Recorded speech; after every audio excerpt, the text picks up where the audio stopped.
Andhra Pradesh CID మాజీ chief సంజయ్కి supreme court భారీ ఝలక్కిచ్చింది.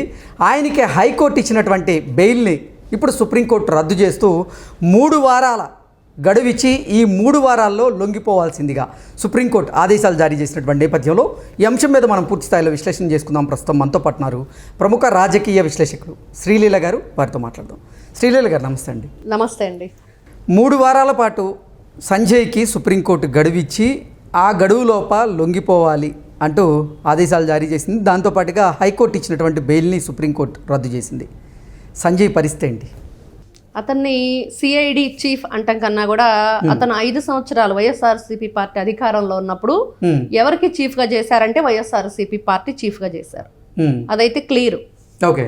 ఎందుకంటే ఏ మీటింగ్ పెట్టినా వైఎస్ జగన్మోహన్ రెడ్డి జపం, ఏ మీటింగ్ పెట్టినా వైఎస్ఆర్సీపీ పార్టీ జపం, ఏ మీటింగ్ పెట్టినా కూడా అస్సలు అప్పుడు ప్రభుత్వాన్ని ఎవరైనా క్వశ్చన్ చేస్తే నోటీసులు ఇవ్వటం, అర్ధరాత్రి అపరాత్రి గోడలు దూకటం, మరి అదే విధంగా వాళ్ళని అరెస్ట్ చేయటం. అంటే జగన్మోహన్ రెడ్డి మీద అనుచితమైనటువంటి వ్యాఖ్యలు చేసిన, అసభ్యకరమైనటువంటి పదాలతో జగన్మోహన్ రెడ్డిని దూషించిన వారి ఆస్తులను జప్తు చేస్తామంటూ కూడా గతంలో ప్రకటించారు. అంటే మొన్న ఈ మధ్య నేను ఒక డిబేట్కి వెళ్ళినప్పుడు జూమ్లో ఒక వైఎస్ఆర్సీపీ పార్టీకి చెందిన వ్యక్తి దాంట్లో పార్టిసిపేట్ చేశారండి. దాంట్లో డాక్టర్ సుధాకర్ మరణం వచ్చింది. ఒక దళిత వ్యక్తి, ఆయన దళిత సామాజిక వర్గానికి చెందిన వ్యక్తి. మరి అతను ఎందుకు ఆ విధంగా చేశారని అడిగినప్పుడు ఆయన చెప్పిన క్వశ్చన్ ఏంటో తెలుసా నాకు? జగన్మోహన్ రెడ్డిని తిట్టాడండి అని. అంటే తిడితే చంపేస్తారా మీరు? అంటే దాన్ని తిట్టడం అనరు, క్వశ్చన్ చేయటం అంటారు. మాస్కులు అడగటం తిట్టడం అండి. ఏదైనా ఈ రోజున ఇదిగో ఈ పార్టీ అధికారంలో ఉంది, మీరు అధికారంలో ఉన్నప్పుడు ప్రజల్ని వాళ్ళ క్షేమంగా చూడటం, వాళ్ళ సంరక్షణ, వ్యవస్థలో ఉన్నటువంటి లోపాలను ఎత్తి చూపించిన లేదా ప్రశ్నించిన అది తిట్టడం ఎలా అవుతుంది? అది అసలు అతను నన్ను మాట్లాడివ్వకుండా అతను చెప్పిన విషయాలు ఇవి. ఈ రోజున ఎవరైతే ఈ వైసీపీ చీఫ్ సంజయ్ ఉన్నాడో ఇతను సిఐడి చీఫ్ కాదండి. ఎందుకంటే దానికే అతనున్న ఏదైతే ఉందో దానికే ఆయన కళంకం, ఆ ఉద్యోగానికి కూడా. అట్లాంటి వ్యక్తి ఆయన ఈ రోజున సాక్షాత్తు కోర్టే ఎందుకు తిరస్కరించింది, ఎందుకు అతనికి మరి ఇన్ని రోజులు కూడా గడువిచ్చింది, కొన్ని రోజుల్లో అతనికి 30 రోజులేమో గడువిచ్చి ఈ లోపుగా పూర్తి నివేదికని సమర్పించమంది. ఏంటి అసలు ఏం జరిగిందనే దాని మీద.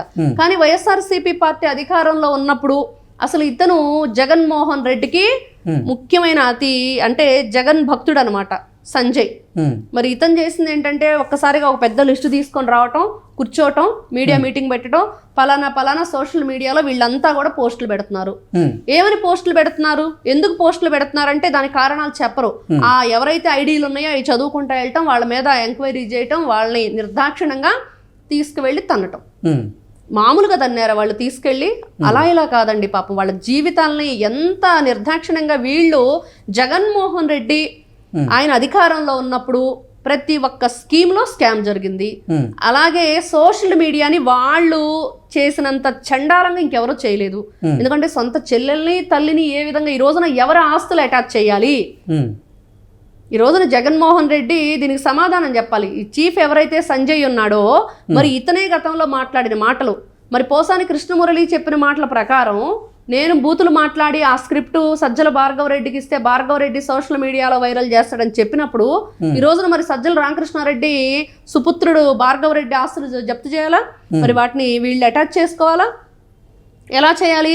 వీళ్ళు చేసిన పనులు గతంలో సోషల్ మీడియాని అడ్డం పెట్టుకొని మరి అనుచిత వ్యాఖ్యలు, ఫోటో మార్ఫింగ్లు, 1-2 ఈ విధంగా చెప్పుకుంటూ పోతే ఎంత దిగజారిపోయారు వైఎస్ఆర్సీపీ పార్టీ వాళ్ళు, ఎంత అడ్డగోలుగా ప్రవర్తించారు. స్కిల్ డెవలప్మెంట్ కేసులో, అక్రమ కేసులో చంద్రబాబు గారిని అరెస్ట్ చేసిన తర్వాత నిబంధనలను ఉల్లంఘించి ఈయన ప్రెస్ మీట్లు పెట్టిన విధానం కానివ్వండి, దేంట్లో లేడండి ఈయన. అసలు ఎక్కడ కూడా నారా చంద్రబాబు నాయుడు గారి అక్రమ అరెస్ట్లో కీలక పాత్ర పోషించిన వ్యక్తి సంజయ్. ఎందుకంటే ఆ రోజు చూసాం వీళ్ళు మాట్లాడిన మాటలు. అంటే అర్ధరాత్రి ఒక బస్సులో ప్రయాణిస్తున్న ఒక ఆ వ్యక్తి బ్యాక్గ్రౌండ్ ఏంటి, ఎవరు? ఒక మాజీ సీఎం, అదేవిధంగా 40 ఏళ్ల రాజకీయ చరిత్ర ఉంది, 75 ఏళ్ల వయసు. మనం చూసాం ఎక్కడి నుంచి ఆయన రాజకీయ చరిత్ర ఉందో. అలాంటి గొప్ప వ్యక్తిని తెలుగుదేశం పార్టీ జాతీయ అధ్యక్షుల్ని అరెస్ట్ చేసినప్పుడు అక్రమంగా వాళ్ళు ప్రవర్తించిన తీరు, ప్రెస్ మీట్లు పెట్టి మాట్లాడటం, మరి ఆయన పట్ల వీళ్ళు చూపించింది లోపల దోమలు కుడుతున్నాయని కానివ్వండి, సరిగ్గా ఫెసిలిటీ ఈ రోజున అన్ని గొంతెమ్మ కోరికలు అత్తగారింట్లో అరినానికి తిన్నట్లు మాట్లాడుతున్నారే మిథున్ రెడ్డి కానీ రాజకేశ్ రెడ్డి వీళ్ళందరూ కూడా. రాజకేశ్ రెడ్డి ఏమో వంట చేసుకుంటానంటున్నాడు, మరి మిథున్ రెడ్డి ఏమో నాకు పక్కన ఒక మనిషి కూడా కావాలని అడిగాడు, మంచం కావాలి, దిండు కావాలి, సహాయకుడు ఇప్పుడు మనిషి కావాలని అడిగాడు. ఎందుకు మీరు ఆ రోజున లేనివన్నీ ఈ రోజున ఎందుకు? మరి మేమెవరు మాట్లాడట్లేదు అట్లాగా? అందరూ కూడా ఈ రోజున మానవత్వంతో ఆలోచించి ఆ రోజున నువ్వేదో వక్ర బుద్ధితో ఆలోచించామని ఈ రోజు ఎవరు ఆలోచించట్లేదు. సరే, మీరు మీ లాయర్తో మాట్లాడించండి, అక్కడ మీరు దానికి సంబంధించి ఆ ఫార్మాలిటీస్ ఫాలో అవ్వండి అని చెప్పాం.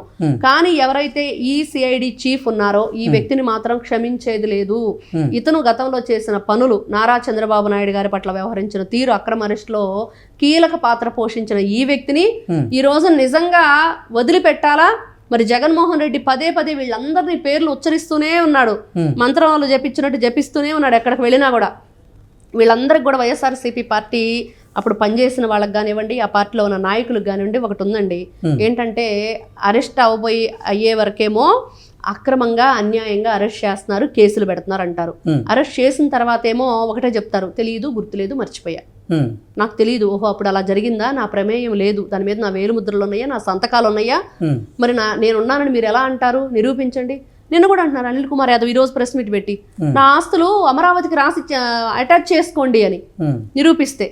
ఎంతగా అంటే వీళ్ళు తప్పులు చేసి ఆ తప్పుల నుంచి తప్పించుకోవటానికి సకల ప్రయత్నాలు చేసి విఫలమైపోతున్నారు. ఎందుకంటే సిఐడి మాజీ చీఫ్ నిజంగా అప్పుడు రఘురామకృష్ణరాజు గారిని కస్టడీలో హింసించినటువంటి కేసులో కానివ్వండి, ఖచ్చితంగా మిగతా కేసులు అన్నింటిలో కూడా నిజంగా నిబంధనలు ఏవైతే ఉన్నాయో వాటన్నింటినీ కూడా ఉల్లంఘించి వాళ్ళు చేసినటువంటి నేను అదే చెప్పాను మీకు ఫస్ట్. ఆయన సిఐడి చీఫ్ కాదు, YSR party chief, YCP party chief. ఆయన జగన్మోహన్ రెడ్డి భక్తుడు.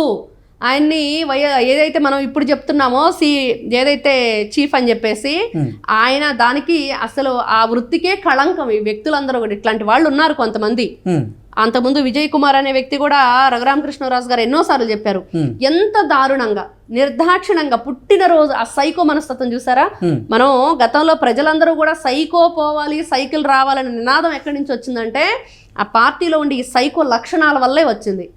వాళ్ళ ఒక రాక్షసానందం, మహిళలను తిడితే వాళ్ళని పలకరించడం, వాళ్ళని ప్రోత్సహించడం, గంజాయి బ్యాచ్ని పలకరించడం, ఇలాగ వాళ్ళ పార్టీలో ఉండి వాళ్ళ అధికారంలో ఉండి వాళ్ళ ఎంపీనే అన్యాయంగా అక్రమంగా ఆయన పుట్టినరోజు వేడుకల్లో ఉండగా అరెస్ట్ చేసి తీసుకువెళ్ళి వీళ్ళు చేసింది ఏంటి, అక్కడ ఇనుప చువ్వలతో కాళ్ళు కట్టేయటం, తీగలతోటి గుండెల మీద ఎక్కి కూర్చోవటం.